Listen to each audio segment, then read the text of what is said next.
Goeiemiddag hierso van die Nylaf. Lekker bedompige warm dag. En nog die laaste sessie vir die Champion of Champions Limpopo.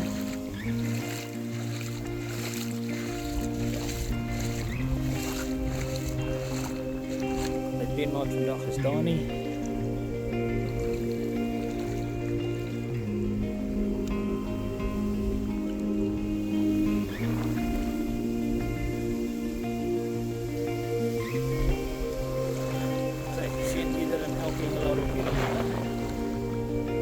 Sakke vol vis om.